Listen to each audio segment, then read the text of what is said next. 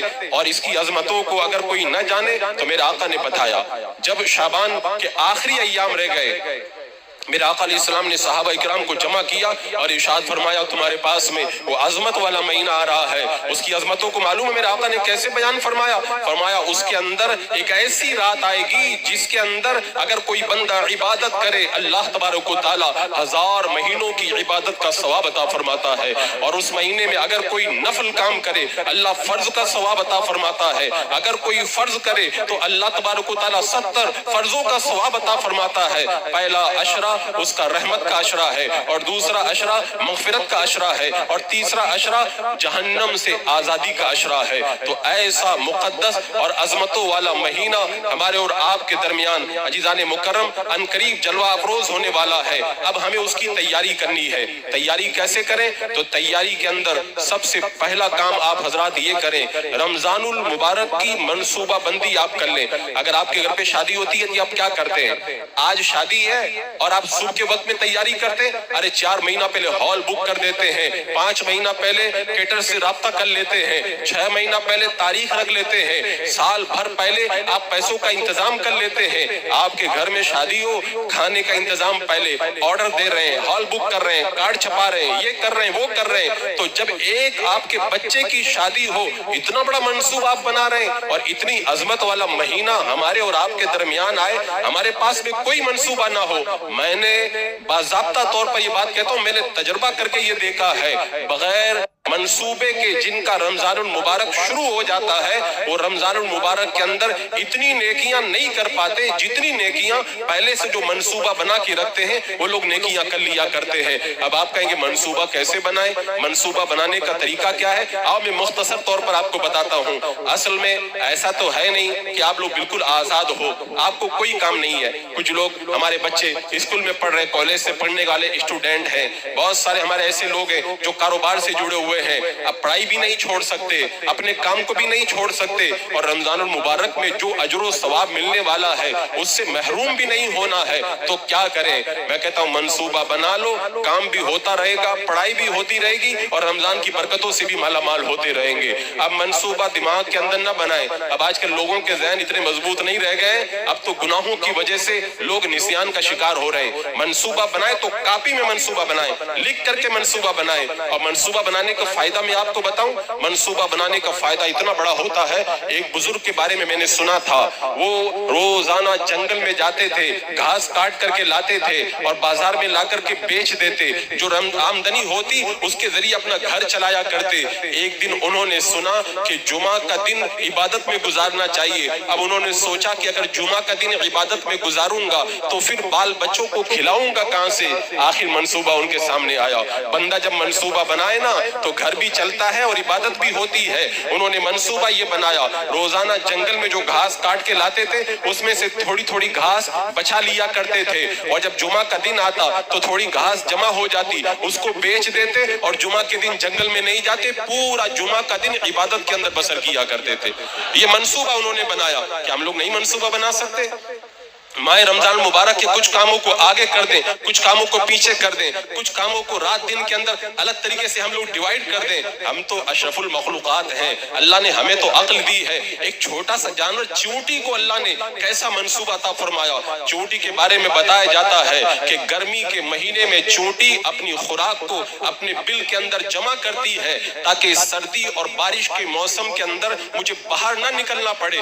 گرمی میں جو جمع کر لیتی ہے بارش میں بھی کھاتی ہے اور گرمی اور سردی کے موسم میں بھی کھایا کرتی ہے۔ جب چیونٹی کے پاس میں اتنا بڑا منصوبہ ہے تو ہمارے پاس میں منصوبہ کیوں نہیں ہونا چاہیے؟ حضرت سیدنا عمر فاروق رضی اللہ تعالیٰ عنہ کا منصوبہ میں آپ کو بتاؤں۔ حضرت عمر فاروق رضی اللہ تعالیٰ عنہ نے دیکھا کونین کے دولہ مسجد نبوی کے اندر علم کے موتی لٹا رہے ہیں، ان سے محروم ہونا یہ اچھی بات نہیں ہے، لیکن اگر مسجد نبوی میں روزانہ پڑھنے کے لیے جائیں تو پھر بچوں کو کھلائیں گے کیا؟ تو انہوں نے منصوبہ بنایا۔ معلوم ہے کیسا منصوبہ بنایا؟ اپنے پڑوسی انصاری سے کہا ایک کام کرو، ایک دن میں کمانے کے لیے جایا کروں گا اور تم سرکار صلی اللہ علیہ وسلم کی بارگاہ میں جایا کرو، میرے آقا جو بتائیں مجھے آ کر کے بتا دیا کرو، اور دوسرے دن تم کمانے کے لیے جانا، میں حضور علیہ السلام کی بارگاہ میں جایا کروں گا، سرکار علیہ السلام جو بتائیں گے وہ آ کر کے میں تم کو بتا دیا کروں گا۔ ادھر کمانا بھی جاری ہے اور علم کے موتی جو بارگاہ رسالت مآب صلی اللہ تعالی علیہ وسلم سے لٹائے جا رہے ہیں، ان موتیوں سے بھی شرف یاب ہو رہے ہیں۔ تو عزیزان مکرم، ماہ رمضان مبارک کا منصوبہ آپ حضرات کل پرسوں نہیں بلکہ جلدی سے جلدی آپ بنا لیں، کیونکہ جیسے جیسے وقت گزرتا جائے گا پھر غفلت طاری ہوتی چلی جائے گی۔ اب ماہ رمضان المبارک کا اگر آپ کو شیڈول بنانا ہو تو میں تو چاہتا ہوں کہ ایک شیڈول آپ کو بتا دوں، لیکن اب میرا شیڈول ہر بندے کو تو کام نہیں آئے گا، کچھ لوگوں کی ڈیوٹی زیادہ ہے، کچھ لوگوں کی ڈیوٹی کم ہے، لیکن ایک نارمل سی چیز میں آپ کے سامنے رکھتا ہوں تاکہ اس کو آپ اپنے ذہن میں نقش کر لیں اور اپنے کام کاج کے اعتبار سے آگے پیچھے کر کے اس پہ عمل کریں۔ انشاءاللہ ماہ رمضان المبارک کی برکتوں سے آپ حضرات مالا مال ہو جائیں گے۔ آپ شیڈول بنائیں تو شیڈول میں سب سے پہلے آپ کیا کریں؟ سحری کے وقت سے آغاز ہوتا ہے آپ کے دن کا۔ آپ سحری میں جب اٹھتے ہیں نا تو سب سے پہلا کام یہ کریں کہ تہجد کی نماز ادا کر لیں، اس لیے کہ اور دنوں کے اندر تہجد کی نماز پڑھنا بہت مشکل کام ہے، یہ نیک لوگ ہی کر سکتے ہیں، ہر بندہ نہیں کر سکتا۔ اور آج کا نوجوان جو رات کو 1 بجے تک فیس بک، انسٹاگرام اور یوٹیوب پہ لگا رہتا ہے وہ کیا تہجد کی نماز پڑھ پائے گا؟ تو ایسے موقع پہ گولڈن چانس ہمیں ملا ہوا ہے، سحری کھانے کے لیے تو اٹھنا ہی پڑے گا، اور نیند ہو گئی اب عشاء کے بعد میں جب بندہ نیند لے کر کے اٹھ گیا تو اب اس کے پاس میں اچھا موقع ہے، سب سے پہلے اٹھ کر کے تہجد کی نماز پڑھ لے، کم سے کم 2 رکعت پڑھ لے یا 2 رکعت کر کے 8 رکعتیں ادا کر لے۔ اگر آپ نے تہجد کا معمول ماہ رمضان المبارک میں بنا لیا اور آپ تہجد گزار بن گئے تو قیامت کے میدان میں جب جھنڈے اٹھا کر کے بلائے جائیں گے نا، فلاں آؤ جنت میں فلاں آؤ، تو تہجد گزاروں کا ایک جھنڈا آئے گا، اعلان ہوگا جو دنیا میں تہجد پڑھتے تھے وہ آ جاؤ جنت کے اندر، جھنڈے کے پیچھے پیچھے آ جاؤ۔ تو کتنا اچھا موقع ہے، آپ اپنے دن کا آغاز تہجد کی نماز سے کریں، اس کے بعد میں کھائیں سحری۔ یہ سحری کھانا خالی دنیا کا کام نہیں، سحری کھانا بھی عبادت ہے، یہ بھی سنت ہے، یہ بھی نیک کام ہے۔ اور اس کے بعد میں جب سحری سے آپ فارغ ہو جائیں، سحری سے فارغ ہونے کے بعد میں اب اذان میں بھی ٹائم رہتا ہے اور نماز کے اندر بھی ٹائم رہتا ہے، یہ بڑا پیارا وقت ہے، اس پیارے وقت کو آپ عبادت کے اندر گزاریں۔ میں کہتا ہوں پورا دن آپ عبادت کریں، اتنی روحانیت نہیں ملے گی جتنی روحانیت آپ کو سحری کے وقت میں عبادت کرنے پر میسر آئے گی۔ اور یہ بات میں ابھی بول رہا ہوں، آپ رمضان میں تجربہ کر کے دیکھ لینا، آپ خود کہیں گے کہ واقعی جو سحری میں جو روحانیت ملتی ہے وہ اور دنوں میں میسر نہیں آتی۔ حضرت ابو سفیان رضی اللہ تعالیٰ عنہ فرماتے سحری کے وقت میں ایک ہوا چلتی ہے، ایک ہوا چلتی ہے، اس ہوا کا کام یہی ہے سحری کے وقت میں رب کی بارگاہ میں جو مانگتے ہیں ان مانگنے والوں کی دعاؤں کو اٹھا کر کے اللہ کی بارگاہ میں لے کر کے جاتی ہے۔ وہ کتنا پیارا موقع ہے، اللہ سے مانگو کیا کیا مانگنا چاہتے ہو، اللہ تو اور دنوں میں بھی بہت عطا فرماتا ہے، لیکن وہ سحری اور رمضان کی سحری کا وقت، اس وقت جو مانگو گے اس کا کہنا کیا کہنا۔ آج کل لوگ مالی اعتبار سے بڑے پریشان ہیں، میں کہتا ہوں سحری کے اندر وہ رزق والی تسبیح کو اپنا لو، سبحان اللہ و بحمدہ سبحان اللہ العظیم، اس کو 100 مرتبہ آپ حضرات پڑھنا شروع کر دو۔ حدیث پاک میں آتا اس کا مفہوم یہ ہے، یہ رزق لانے والے فرشتوں کی تسبیح ہے، جو بندہ اس تسبیح کو 100 مرتبہ صبح کے وقت میں پڑھ لے گا اللہ تعالیٰ اسے خوب روزی عطا فرمائے گا۔ ایک صحابی ہے، ان کا رزق تنگ ہو گیا، میرے آقا علیہ السلام کی بارگاہ میں انہوں نے رزق کی تنگی کی شکایت کی، میرے آقا علیہ السلام نے یہی تسبیح بتائی، کچھ دن کے بعد میں آئے، آ کر کہنے لگے یا رسول اللہ دنیا اتنی آ گئی سمجھ میں نہیں آتا کہ میں کہاں پہ رکھا کروں۔ تو اس تسبیح کی عادت بنائیں، اور اس کے علاوہ سحری کے وقت میں بڑا اہم وظیفہ ہے، اس کو آپ پڑھیں۔ ویسے ہی خالی سحری کا وظیفہ نہیں ہے، میں حدیث پاک آپ کو بتاتا ہوں۔ میرے آقا صلی اللہ تعالیٰ علیہ وسلم نے ارشاد فرمایا، اچھا یہ بتاؤ، اگر آپ کو کوئی بہت بڑے پیر صاحب مل جائیں اور آپ ان سے پوچھو گے ارے رمضان المبارک آ رہا، کوئی وظیفہ بتا دو، تو آپ کو تو بہت خوشی ہوگی نا کہ کوئی بہت بڑے پیر صاحب نے وظیفہ بتایا۔ سارے پیروں کے آقا میرے آقا صلی اللہ تعالیٰ علیہ وسلم، انہوں نے پہلے ہی وظیفہ بتا دیا۔ اب ہمیں کہیں جانے کی ضرورت ہی نہیں ہے، میرے آقا علیہ السلام نے پہلے ہی وظیفہ بتا دیا۔ کیا بتایا؟ فرمایا جب رمضان المبارک کا مہینہ پاؤ نا تو 4 کام کیا کرو۔ کتنے کام کیا کرو؟ 4 کام۔ ان 4 کاموں کو یاد کر لو، یہ وظیفہ میرا اور کسی اور کا بتایا ہوا نہیں ہے، میرے آقا صلی اللہ تعالیٰ علیہ وسلم نے خود یہ وظیفہ بتایا ہے۔ سارے لوگ آج پختہ عہد کر لیں، اب کے رمضان میں تو یہ وظیفہ ہمارا جاری رہے گا۔ کون سا وظیفہ؟ میرے آقا فرماتے پہلا کام یہ کرو، رمضان المبارک مل جائے تو کلمہ طیبہ کا ورد خوب کرو۔ کیا کلمہ؟ لا الہ الا اللہ محمد رسول اللہ۔ آج کل لوگ سمجھ ہی نہیں پاتے، لوگوں کو جب یہ وظیفہ بتایا جائے تو کہتے ہیں یہ تو عام وظیفہ ہے۔ حضرت موسیٰ علیہ السلام نے رب کی بارگاہ میں جب وظیفہ طلب کیا تھا، رب نے کلمہ طیبہ کا وظیفہ بتایا۔ موسیٰ علیہ السلام نے عرض کی مولا یہ تو سب پڑھتے، ایسا وظیفہ بتا جو میرے لیے خاص ہو۔ رب نے فرمایا موسیٰ یہ ایسا وظیفہ ہے کہ اگر اس کو ایک پلڑے کے اندر میزان کے رکھ دیا جائے اور دوسرے پلڑے کے اندر 7 آسمان اور 7 زمینوں کو رکھ دیا جائے، 7 آسمان اور زمین ہلکے پڑ جائیں گے، یہ ان سب کے اوپر بھاری پڑ جائے گا۔ یہ اتنا بڑا وظیفہ ہے، یہ اتنا بڑا وظیفہ۔ آپ نے نہیں سنا قیامت کے میدان میں اتنا بڑا گنہگار آئے گا، 99 بڑے بڑے دفتر گناہوں کے ہوں گے۔ اب وہ سوچے گا جہنم میں جانا پکا ہے، تبھی اللہ تعالیٰ ایک پرچی دے گا کہ جا تیرے اوپر ظلم نہیں ہوگا، اپنے اعمال کا وزن کروا۔ وہ سوچے گا اتنی چھوٹی پرچی سے کیا ہوگا، جب وزن کروانے جائے گا بڑے بڑے گناہوں کے 99 دفتر ہلکے پڑ جائیں گے اور چھوٹی سی پرچی بھاری پڑ جائے گی۔ جب کھول کے دیکھا تو لکھا ہوگا لا الہ الا اللہ محمد رسول اللہ صلی اللہ تعالیٰ علیہ وسلم۔ تو وظیفہ کس نے بتایا؟ میرے آقا نے۔ کیا بتایا؟ ماہ رمضان المبارک پاؤ تو کلمہ طیبہ خوب پڑھا کرو۔ کتنی بار پڑھیں گے؟ بھئی آپ بہت پڑھو تو آپ کی مرضی ہے، لیکن میں اپنی طرف سے بتاتا ہوں کم سے کم آج سے آپ شروع کر دیں اور عید کا چاند نظر آنے تک 70,000 مرتبہ پڑھ لیں۔ کتنی مرتبہ؟ کیا فائدہ ہوگا؟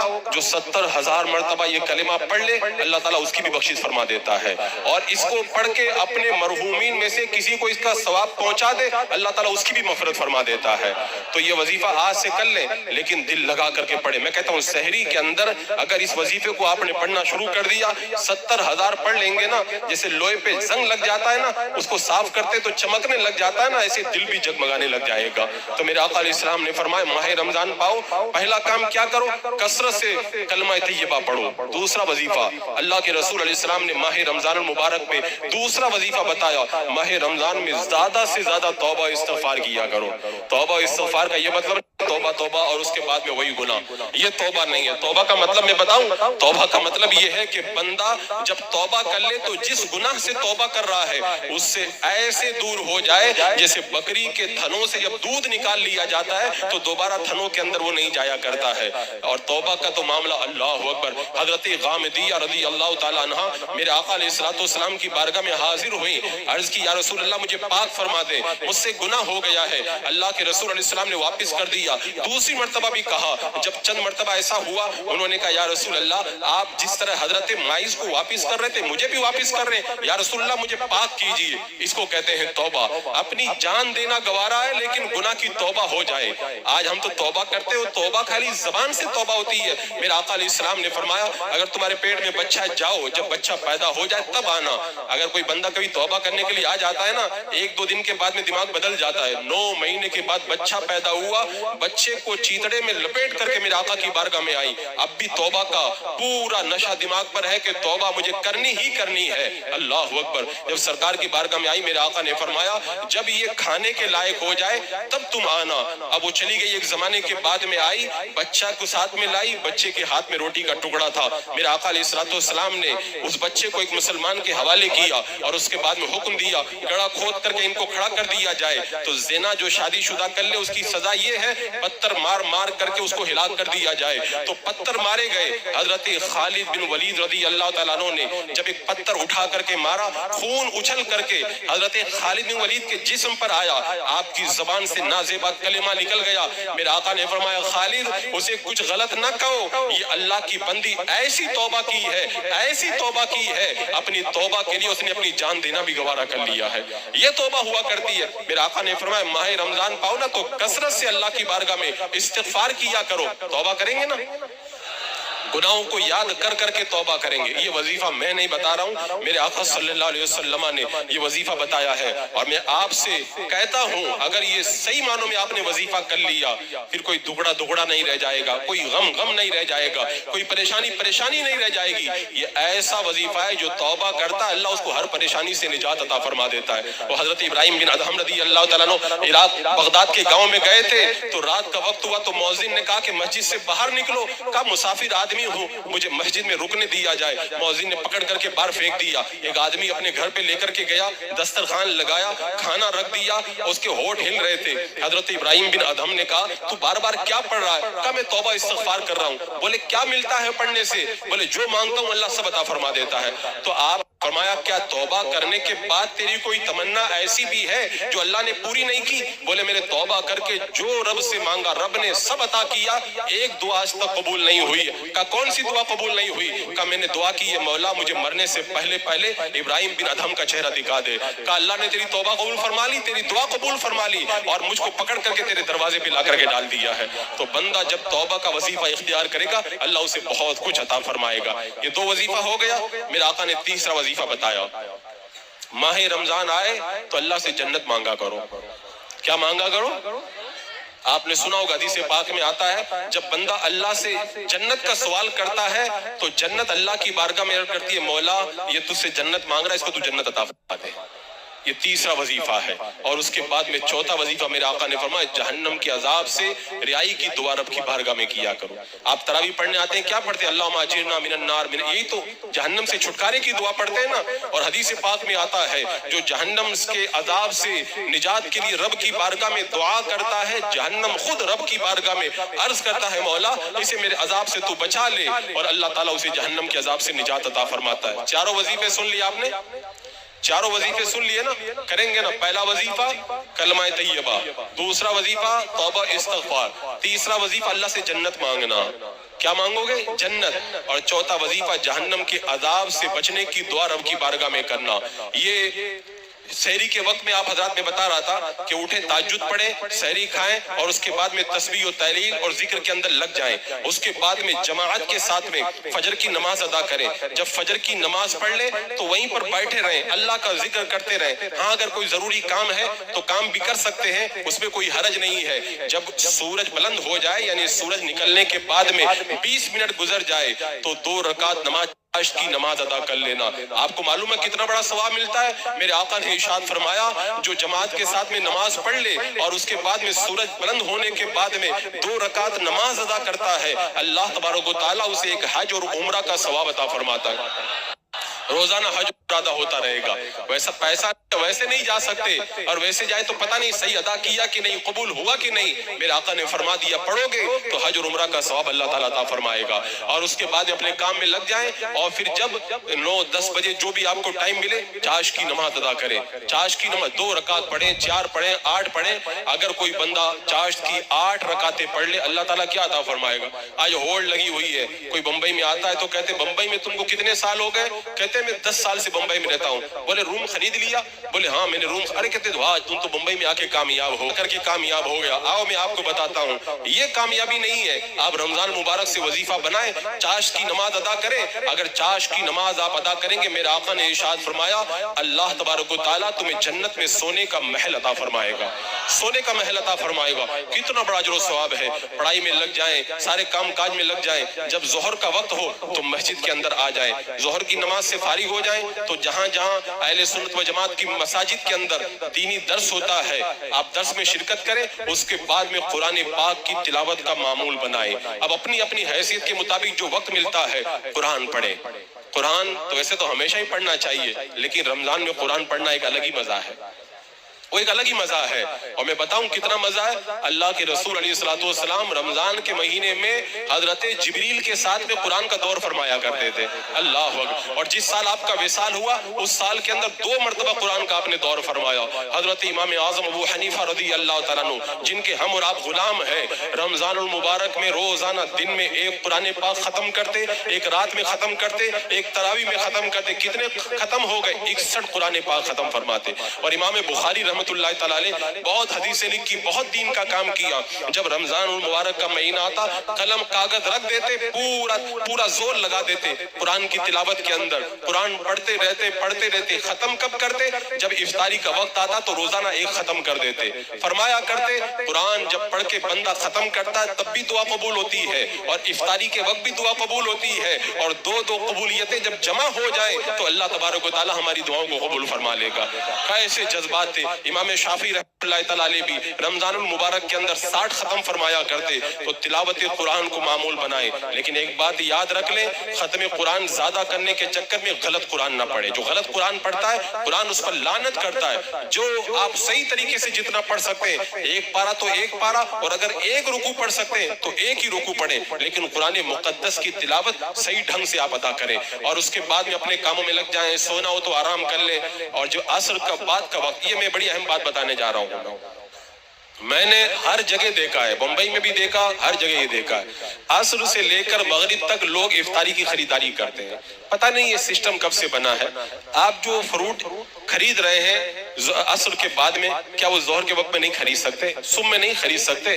آپ کو معلوم ہے ویسے تو ہر گھڑی بہت بہتر ہے، لیکن عصر کے بعد سے لے کر مغرب تک کا جو وقت رہتا ہے بڑا پیارا وقت رہتا ہے. خاص طور سے افطاری سے پہلے کا جو وقت رہتا ہے وہ بڑا پیارا وقت رہتا ہے. اگر آپ کو خریداری کرنا بھی ہو تو تھوڑی دیر کے اندر اپنی خریداری سے فارغ ہو جائیں، اور مغرب میں افطاری سے پہلے کا جو وقت زیادہ سے زیادہ آپ کو مل جائے وہ بڑا اہم وقت ہوتا ہے. اس وقت مصلی بچھا دیں، اپنے گھروں میں مصلی بچھا دیں. اپنی بیٹیوں کو، اپنی بہنوں کو، ماؤں کو، اپنے بچوں کو سب کو مصلی پہ بٹھا دیں. اور اس وقت رب کی بارگاہ میں لوگ کہتے ہیں حضرت ہم دعائیں کرتے ہیں دعائیں قبول نہیں ہوتی ہے. میں کہتا ہوں مانگ کر کو دیکھو. افطاری کے وقت پہ بندہ پورا دن بھوکا رہا ہے، پیاسا رہا ہے. وہ بندہ جو حرام بھی کھا لیتا تھا رمضان مبارک میں حلال بھی کھانا گوارا نہیں کرتا کہ میرا رب رہا ہے. پورا دن اللہ سے جو بندہ ڈرتا رہا ہے، جب اس کے لب سوکھ رہے ہوں اور بھوک سے اس کی آنتیں کھینچ رہی ہوں، اس وقت میں وہ اللہ کی بارگاہ میں جا کر کے بیٹھ جائے اور کہہ دے مولا مجھے یہ دے دے، کہ اللہ تعالیٰ اس کو محروم فرمائے. وہ اتنا کریم، 100 سال کا گنہگار اگر اس کی بارگاہ میں ایک بار کہتے مولا مجھ سے غلطی ہو گئی معاف کر دے، اللہ اس سے عطا فرما دیتا ہے. تو پورے دن بھر کا بھوکا پیاسا جب اللہ کی بارگاہ میں جا کر کے جب اپنا دامن پھیلاتا ہوگا، اللہ تعالیٰ کیا کیا عطا فرماتا ہوگا اس کا کوئی اندازہ کر سکتا ہے؟ تو وہ خاص وقت ہوتا ہے. یہ تہیہ کر لیں. اب افطاری جو بھی خریدنا ہے وہ جلدی خرید کے ہم لوگ مکمل کر لیں گے، اور جو 15-20 منٹ آدھا گھنٹہ جو بھی مل جائے اسے ہم بہت اچھے انداز کے اندر عبادت میں اور دعا کے اندر گزاریں گے. اور اس کے بعد مغرب کے بعد اپنی ضروریات سے آپ فارغ ہوں، عشاء کے وقت میں مسجد میں پہنچ جائیں. اور تراویح کی نماز جماعت کے ساتھ میں بغیر لاؤڈ اسپیکر کے جہاں پہ ہوتی ہے، سننے سے عقیدہ امام کے پیچھے. جو قرآن اچھا پڑھتا ہے، جو تیز پڑھتا وہ نہیں، جو اچھا پڑھتا ہے صحیح پڑھتا ہے اس کے پیچھے آپ جو ہے وہ تراویح کی نماز ادا کریں. اب اس کے بعد میں سحری کے وقت تک جو درمیان میں ٹائم رہتا ہے بڑا افسوس ہوتا ہے، واقعی بہت افسوس ہوتا ہے، دل جلتا ہے. میں نوجوانوں کے محلے جب مسلم محلوں سے گزرتا ہوں میں نے دیکھتا ہوں کوئی کرکٹ کھیل رہے ہیں، کوئی موبائل کے اندر لگے ہوئے ہیں. اتنی پیاری پیاری راتیں.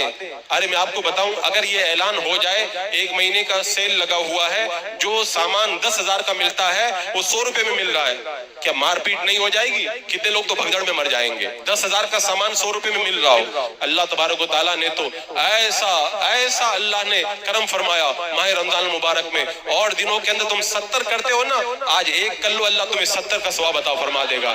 تم اور دنوں میں نفل کرتے ہو، آج اگر نفل کر لو اللہ تمہیں فرض کا ثواب عطا. اتنی بڑی سیل لگی ہوئی ہے، اتنی بڑی لوٹ لگی ہوئی ہے، بندے کو تو خوب نیکیاں لوٹ لینا چاہیے. اور سنیں میرا رب قرآن پاک میں کیا فرماتا ہے، وَسَارِعُوا إِلَىٰ مَغْفِرَةٍ مِّن رَّبِّكُمْ وَجَنَّةٍ عَرْضُهَا السَّمَاوَاتُ وَالْأَرْضُ أُعِدَّتْ لِلْمُتَّقِينَ. دوڑو. کے الفاظ ہیں دوڑو، اللہ نے چلنے کا حکم نہیں دیا، دوڑنے کا حکم دیا۔ ویسے تو ہر مہینے میں دوڑنا چاہیے، لیکن ماہ رمضان مبارک دوڑ کا مہینہ ہے، دوڑ کا مہینہ میں نہیں کہتا، حضرت حسن بصری رضی اللہ تعالیٰ عنہ فرماتے رمضان المبارک کا مہینہ یہ مقابلے کا میدان ہے، اس میں مقابلہ ہونا چاہیے۔ کیسا مقابلہ؟ بنگلہ، گاڑی، کپڑے، زیور، اس میں مقابلہ نہیں، اس میں مقابلہ کہ تم اگر رمضان المبارک کے اندر 10 نفل پڑھتے ہو نا، میں 20 پڑھوں گا، تم اگر 20 روپے صدقہ کرتے ہو، میں 40 روپے صدقہ کروں گا، تم اگر ماہ رمضان المبارک کے اندر کوئی ایک نیک کام کرتے ہو، میں 2 نیک کام کروں گا۔ دوڑ لگاؤ، یہ دوڑ لگانے کا میں نہیں کہہ رہا ہوں، میرا رب کہہ رہا ہے، ماہ رمضان المبارک کے اندر دوڑ لگاؤ۔ یہاں پر ایک سوال ذہن میں آتا ہے کہ اللہ تبارک و تعالیٰ نے دوڑ لگانے کا حکم کیوں دیا؟ تو آپ کو معلوم ہے جب آپ کے پاس میں وقت زیادہ ہو، جب آپ کے پاس میں وقت زیادہ ہو تو آپ چل کر بھی اپنے مقصد تک پہنچ سکتے ہیں۔ تو اب وقت بچ گیا کون سا آپ کے پاس میں؟ تراویح ختم ہونے کے بعد سے لے کے سحری کا وقت تک۔ میں یہ نہیں کہتا پوری رات جاگو، اگر جاگتے تو سبحان اللہ، جاگتے تو سبحان اللہ، لیکن عبادت کرتے ہوئے، موبائل میں وقت ضائع کرتے ہوئے نہیں۔ یہاں پہ ایک بات میں اور بتا دوں، اگر آپ حضرات ماہ رمضان المبارک میں سوشل میڈیا کو استعفیٰ دے دے تو بڑا مزہ آ جائے گا، بہت اچھا ہو جائے گا۔ ماہ رمضان المبارک میں سب سے زیادہ ہماری نیکیوں کی گھڑیاں جو برباد ہوتی ہیں وہ موبائل کی وجہ سے برباد ہوتی ہے۔ اگر آج آپ ارادہ کر لیں، جیسے ہی ماہ رمضان المبارک کا چاند نظر آئے گا، فیس بک، انسٹاگرام، یہ سب بند، اب ایک ہی کام ہے جو ضرورت موبائل سے مجھے بہت ضروری چیزیں ہیں انہی کی طرف میں توجہ دوں گا، باقی ساری چیزیں عید کا چاند نظر آنے کے بعد میں ہوگی۔ میں کہتا ہوں ویسے ہی آپ کو بہت سارا وقت مل جائے گا۔ اللہ اکبر۔ تو میں عرض یہ کر رہا تھا کہ اللہ تبارک و تعالیٰ نے حکم دیا وَسَارِعُوا إِلَىٰ مَغْفِرَةٍ مِّن رَبِّكُمْ وَجَنَّةٍ، دوڑو کس کی طرف؟ اللہ کی مغفرت کی طرف، اور کس کی طرف؟ جنت کی طرف، جس کی چوڑائی آسمانوں اور زمینوں کے برابر ہے۔ اللہ تبارک و تعالیٰ نے دوڑنے کا حکم کیوں دیا؟ پہلی وجہ، جب وقت آپ کے پاس میں زیادہ ہو تو چل کر بھی آپ جا سکتے ہیں، لیکن وقت کم ہو تو دوڑ کر کے جانا پڑتا ہے۔ حضرت نوح علیہ السلام نے 1000 سال سے زیادہ عمر پائی، جب ان کا انتقال ہوا حضرت ملک الموت نے پوچھا کہ آپ نے زندہ دنیا کو کیسا پایا؟ حضرت نوح علیہ السلام نے فرمایا ایسا لگا جیسے ایک مکان ہے، اس کے 2 دروازے ہیں، میں ایک دروازے سے داخل ہوا اور دوسرے دروازے سے میں باہر نکل گیا ہوں۔ 1000 سال میں جائیں تو وقت ایسے گزر جاتا ہے، ہمارے 50-60 سال تو بہت کم ہے، اس لیے رب نے فرمایا دوڑو۔ اور دوسری بات، دوڑنے کا حکم کیوں دیا؟ جب وقت کے بارے میں معلوم نہ ہو سکتا آج انتقال ہو جائے، ہو سکتا کل انتقال ہو جائے، تو وقت کے بارے میں معلومات نہیں ہے۔ حضرت معاذ رضی اللہ تعالیٰ عنہ فرماتے ہیں جب میں چلتا ہوں، قدم اٹھاتا ہوں، مجھے یقین نہیں ہوتا ہے کہ دوسرا قدم اٹھانے تک زندہ رہوں گا کہ نہیں، تیسرا قدم اٹھانے تک زندہ رہوں گا کہ نہیں۔ تو ہمیں یہاں پر وقت کے بارے میں معلومات بھی نہیں ہے، اس لیے اللہ تبارک و تعالیٰ نے دوڑنے کا حکم دیا۔ تیسری بات، اگر کوئی معمولی چیز آپ کو پانا ہو تو چل کر کے جائیں گے، بہت بڑی نعمت پانا ہو تو پھر چلنے سے کام نہیں چلے گا۔ ارض والسماوات والارض، آسمانوں اور زمین کے برابر جس کی چوڑائی، ارے چوڑائی ہمیشہ کم ہوا کرتی ہے، لمبائی زیادہ ہوا کرتی ہے، تو جب جنت کی چوڑائی اتنی ہے تو لمبائی کتنی زیادہ ہوگی؟ تو اتنی بڑی نعمت کو پانا ہے تو نے چلنے کا حکم نہیں دیا، دوڑنے کا حکم دیا۔ سابقو، سبقت لے جاؤ، ایک دوسرے سے آگے نکل جاؤ، اور میرے آقا نے فرمایا بادرو، مبادرت کرو، ٹال مٹول مت کرو، دوڑتے ہوئے جاؤ اور اپنے رب کی جنت کو پاؤ۔ اس لیے ہمیں دوڑنے کا حکم دیا گیا۔ اچھا، دوڑنے کا جو حکم دیا گیا اس کی ایک اہم اور بڑی وجہ یہ بھی ہے کہ شیطان کہے گا کہ آج مت کرو کل کرو۔ ایک عابد تھے، بادشاہ نے کہا کہ میرے گھر پہ دعوت ہے، عابد نے کہا کہ میں تو نفلی روزہ رکھتا ہوں، کہا روزہ توڑ دو، نفلی بعد میں رکھ لینا۔ عابد نے کہا کہ تم مجھے لکھ کر کے دے گو کہ میں کل تک زندہ رہوں گا تو میں روزہ توڑ دیتا ہوں، کہا اس کی گارنٹی کون دے سکتا ہے؟ تو کل پہ ٹالنا یہ ان لوگوں کا کام ہے جو اپنی مدت کو زیادہ سمجھا کرتے ہیں، اس لیے رب نے فرمایا دوڑ لو۔ اور دوسری بات یہ ہے، دوڑنے کا حکم اس لیے دیا گیا، نیکی کا خیال دل کے اندر خدا کی طرف سے مہمان بن کر کے آتا ہے، ابھی آیا چلا گیا تو ہو سکتا ہے واپس نہ آئے۔ حضرت امام جعفر صادق رضی اللہ تعالیٰ عنہ حمام میں غسل کر رہے ہیں، آواز دی غلام کو ادھر آؤ، میرا جھپا جا کے صدقہ کر دو۔ غلام نے کہا حضور غسل تو پورا کر لیتے، کہا میں غسل مکمل کرتا تب تک کہیں میرا ارادہ بدل نہ جاتا، اس لیے میں نے درمیان ہی میں تمہیں عطا کر دیا ہے۔ اس لیے فرمایا دوڑو، دائیا ہو سکتا ہے ختم ہو جائے، یا ہو سکتا ہے تمہارے دل میں نیکی کا خیال باقی رہے، لیکن تم یہاں پر نہ رہو، آئی سی یو میں ایڈمٹ ہو گئے تو کیا کرو گے؟